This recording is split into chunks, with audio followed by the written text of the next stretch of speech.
Le conflit dans le Chinatown éclate en novembre 2001 quand Crescent Chow publie un article payé par cet ancien adepte. Elle écrit dans le journal de Crescent Chow que certaines croyances du Falun Gong seraient nuisibles à la santé et accuse même le leader et son entourage de commettre des actes criminels et pervers.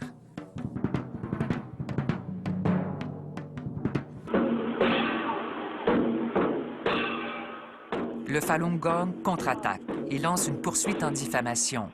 Les adeptes font tout pour que l'affront de Crescent Chow ne passe pas inaperçu dans le Chinatown. Ils défient la répétition, accusant le propriétaire du journal d'être un espion à la solde du gouvernement de Pékin, ce qu'il nie. Il m'accuse de trahir le Canada, de trahir la société. Et cela, je ne peux pas l'accepter.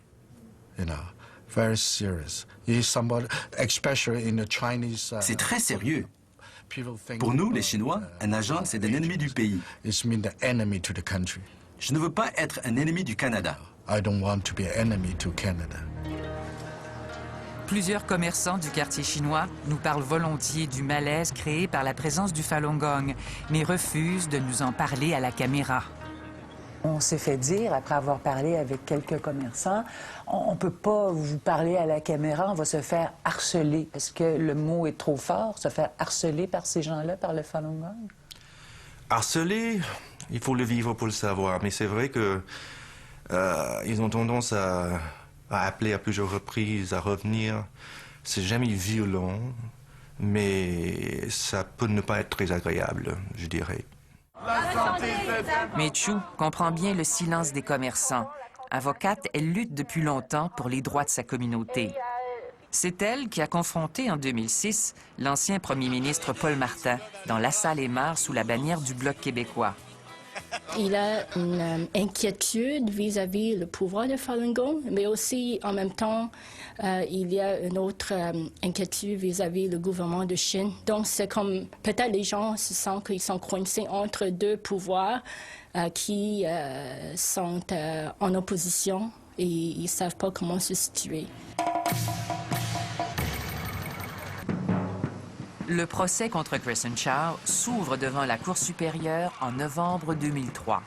Il est seul face à 232 adeptes qui lui réclament chacun 100 000 $, une poursuite en diffamation de 23 millions de dollars. En cours, on apprend qu'ils sont moins de 1000 adeptes dans tout le pays, pas plus d'une centaine au Québec.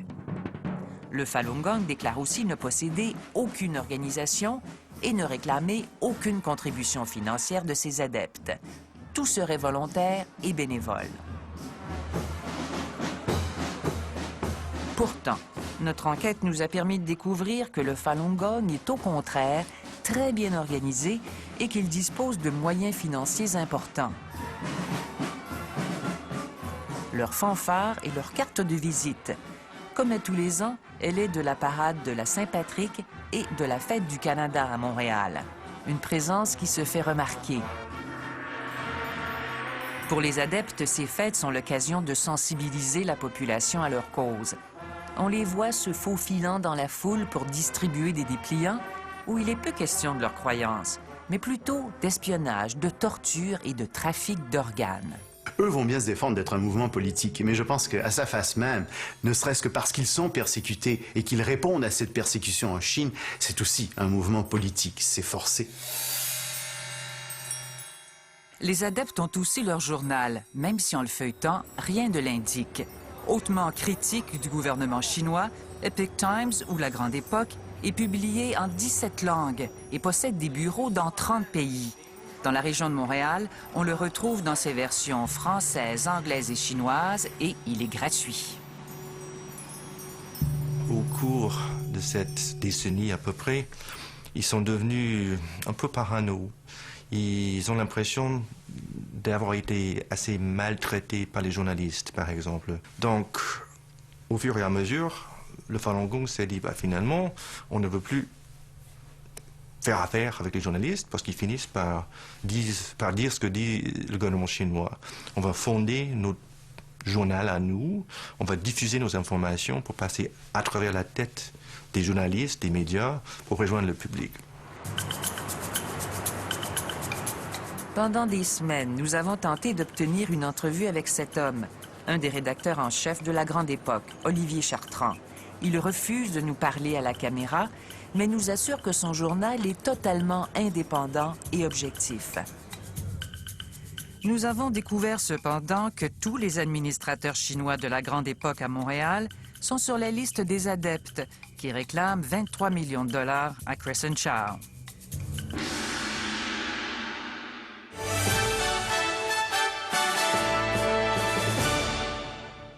Hi and welcome to NTD TV. I'm your host Dan Shen. Fanfares, radios, journaux, les pratiquants du Falun Gong ont également fondé une télévision pour livrer leur message, la New Tang Dynasty. Fondée il y a à peine 6 ans, elle diffuse dans 70 villes à travers le monde, dont Vancouver et bientôt à Toronto et Montréal. Tous les actionnaires montréalais de cette télévision poursuivent eux aussi Crescent Chow. And before we go to the break, here's an update on the resignations from the Chinese Communist Party. Comme leur radio et leur journal, leur télévision fait le décompte des communistes chinois qui abandonnent le parti après avoir lu leurs livres dénonçant le régime. Un nombre impossible à confirmer. Il faut bien comprendre aussi qu'on est dans une guerre de propagande entre le gouvernement de Pékin, le Parti communiste chinois, et bien entendu le Falun Gong. Et pour eux, ça leur donne le droit, pense-t-il, de répondre avec toutes sortes de moyens médiatiques, etc.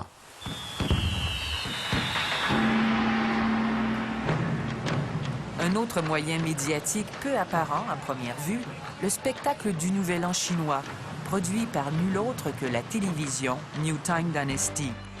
La troupe évolue dans les salles les plus prestigieuses d'une 60aine de villes à travers le monde, dont Radio City Music Hall à New York.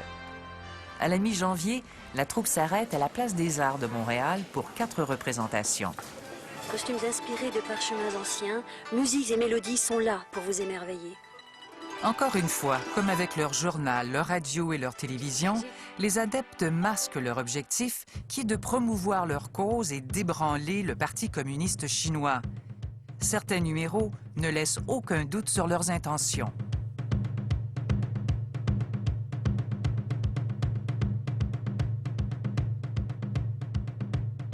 Ailleurs, leur message politique est sans équivoque.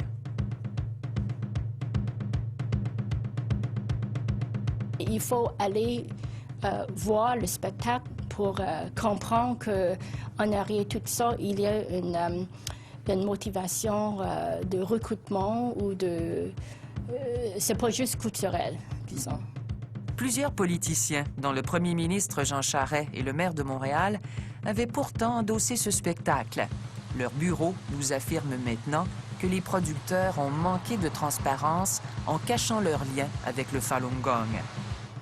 À Québec, on nous a affirmé qu'à l'avenir, on ne donnera plus son appui à un événement qui divise la communauté chinoise. Toutes nos démarches pour obtenir une entrevue avec les producteurs à Montréal et à New York se sont soldées par un échec.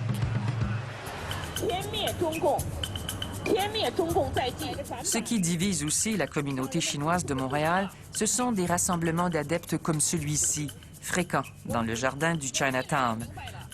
Au printemps dernier, une vingtaine de pratiquants prennent le relais de leurs médias pour mettre à jour un nouveau décompte de Chinois qui auraient renoncé à leur carte du Parti communiste, 35 millions. Un chiffre non seulement impossible à vérifier, mais invraisemblable pour le Dr Yu de l'Université McGill.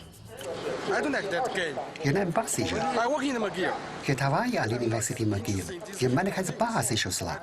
Je me fous du Parti communiste. Je me fous de tout ça. Dites la vérité.